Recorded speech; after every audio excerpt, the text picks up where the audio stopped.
Assalamualaikum warahmatullahi wabarakatuh. Perkenalkan, nama saya Muhammad Abisa Rizal. Di sini saya akan menjelaskan materi saya, yaitu penafsiran surat Al-Baqarah ayat 155. Bismillahirrahmanirrahim. Walan nabluwannakum bisyai'im manal khaufi wal ju'i wan naqsim manal amwali wal anfusi was samaratun wan wabasyari sobirin, yang artinya, dan sungguhnya akan kami berikan cobaan kepadamu dengan sedikit ketakutan, kelaparan, kekurangan harta, jiwa, dan buah-buahan, dan berikanlah berita gembira kepada orang-orang yang sabar. Menurut Ibnu Jazir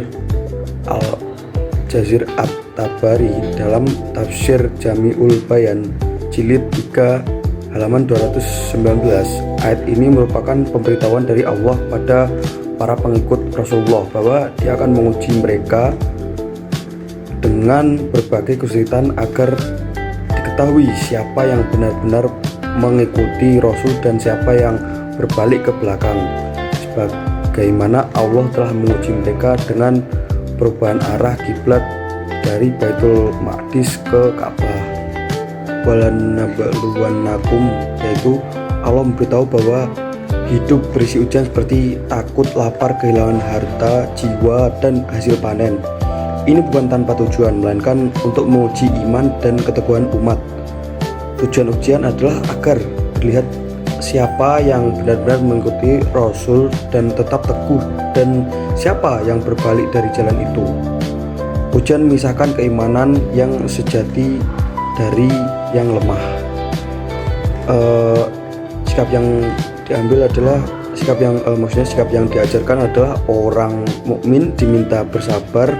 Mereka yang sabar dapat kabar gembira berupa rahmat, petunjuk, dan kedudukan baik di sisi Allah.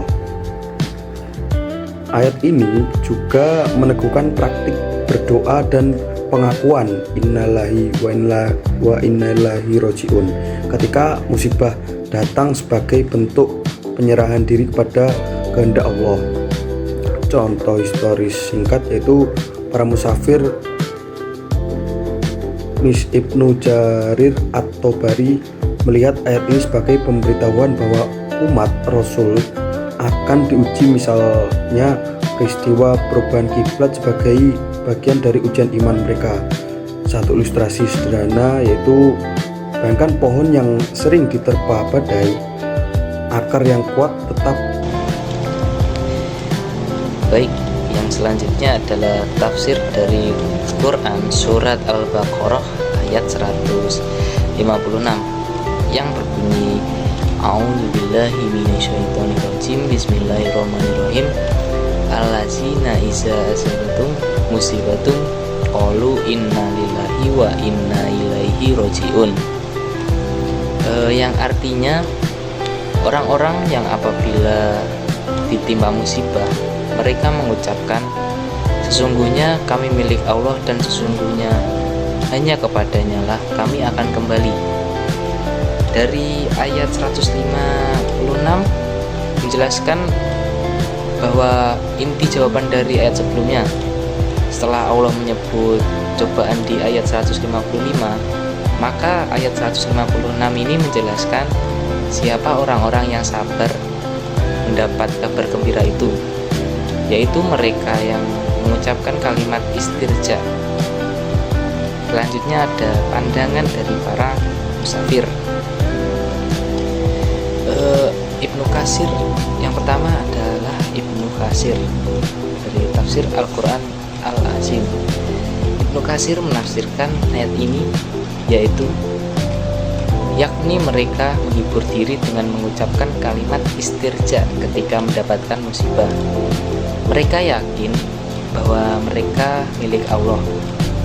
Allah memberlakukan terhadap hambanya apa yang Dia kehendaki. Mereka juga meyakini bahwa Allah tidak menyia-nyiakan pahala di sisinya seberat zarah pun di akhirat kelak. Ucapan ini juga menanamkan di dalam hati bahwa mereka adalah hamba Allah dan akan kembali kepadanya.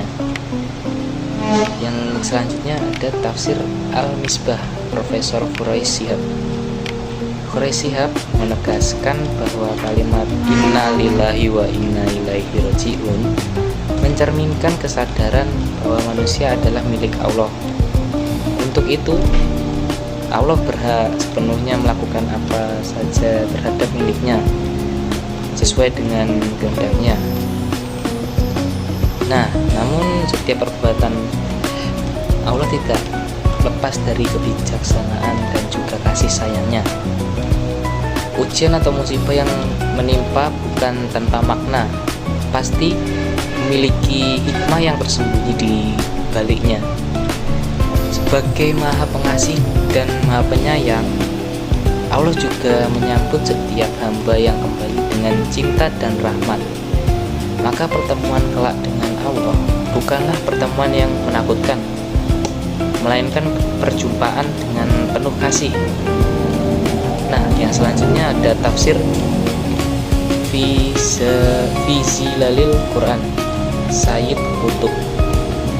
Sayyid Qutb dalam tafsir fi Zilalil Quran menuliskan,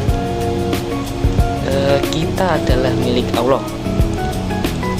Kita semua dan segala sesuatu yang ada pada diri kita, eksistensi kita dan zat kita adalah kepunyaan Allah, dan kepadanya kita kembali dan menghadap dengan setiap perkara. Maka kita harus pasrah dan menyerah secara mutlak. Menyerah sebagai perlindungan terakhir yang bersumber dari pertemuan dengan suatu hakikat dan dengan pandangan yang benar. Selanjutnya saya akan menjelaskan PPT tentang surah Al-Baqarah ayat 157 yang berbunyi Bismillahirrahmanirrahim. Ulaika alaihim shalawatun mir rabbihim wa rahmah wa ulaika humul muhtadun, yang artinya mereka itulah orang-orang yang memperoleh ampunan dan rahmat dari Tuhannya, dan mereka itulah orang-orang yang mendapatkan petunjuk.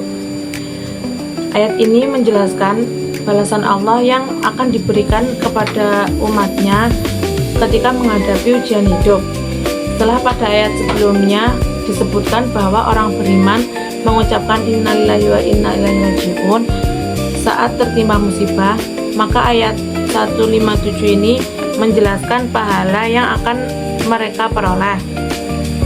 Allah memberikan 3 anugerah kepada orang-orang yang sabar. Yang pertama, sholawat, yaitu pujian, keberkahan dan perhatian yang Allah berikan kepada hambanya.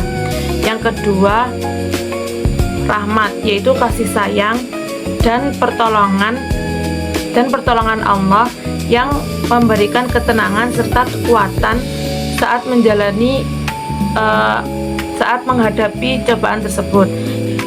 Yang ketiga, hidayah, yaitu petunjuk yang Allah berikan agar orang tersebut tetap berada di jalan yang benar dan tidak mudah putus asa.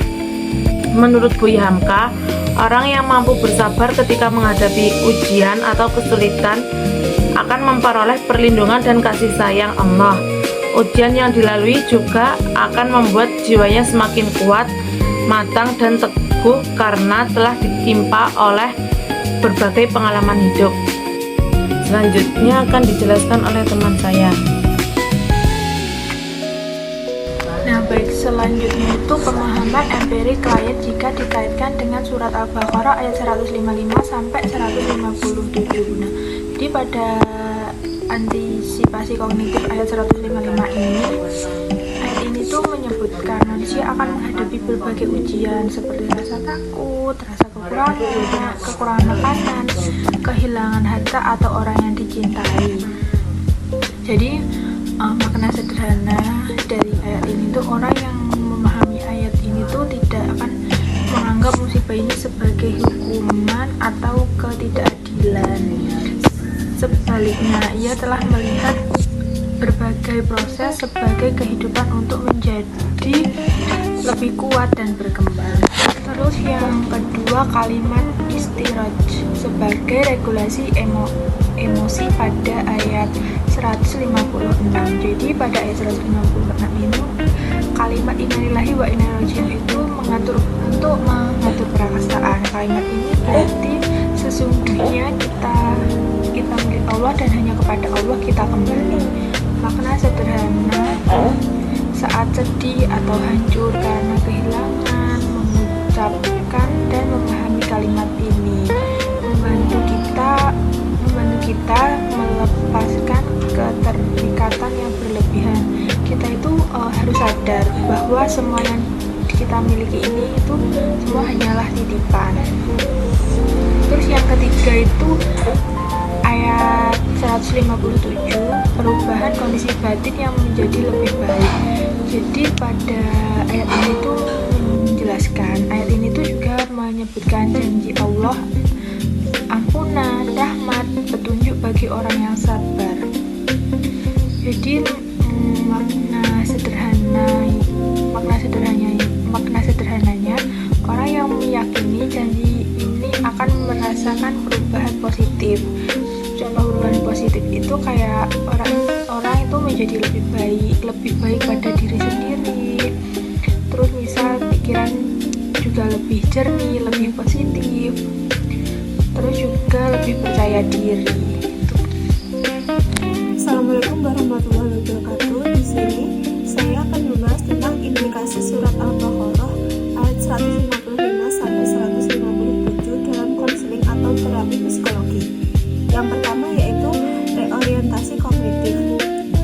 Dalam terapi kognitif seperti CAT, masalah muncul karena pola pikir yang salah. Ayat 155 memberikan kerangka baru. Musibah bukanlah kecelakaan atau hukuman, melainkan desain pendidikan dari Tuhan. Lalu yang kedua yaitu teknik penerimaan radikasi, yaitu ayat tersebut dengan kalimat istirja innalillahi adalah bentuk tertinggi dari acceptance and commitment terapi. Lalu yang ketiga yaitu pembangunan resiliensi, yaitu sabar dalam ayat ini tidak bermakna positif, melainkan aktif endurance atau bertahan dengan teguh. Lalu yang keempat yaitu transformasi trauma. Ayat 157 menjanjikan sholawat, rahmat, dan hidayah dalam psikologi. Ini adalah indikator dari pertumbuhan pasca trauma. Lalu yang kelima yaitu intervensi berbasis identitas, yaitu klien yang mengalami musibah sering kehilangan konsep diri, misal kehilangan pekerjaan membuat mereka merasa tidak berguna. Lalu kesimpulannya yaitu surat Al-Baqarah ayat 155 sampai 157 adalah salah satu bagian paling memuatkan dalam Al-Quran yang membahas tentang hakikat ujian hidup, kunci menghadapinya, dan balasan luar biasa bagi orang-orang yang bersabar. Hidup di dunia ini memang dirancang sebagai tempat ujian, bukan tempat tinggal yang murni tanpa masalah. Kunci utama menenangkan ujian tersebut adalah sabar yang dibuktikan dalam kesadaran bahwa segala sesuatu milik Allah dan hasil akhir dari kesabaran itu adalah jaminan rahmat serta petunjuknya yang membuat hidup kita tetap terarah dan tenang di tengah badai apapun.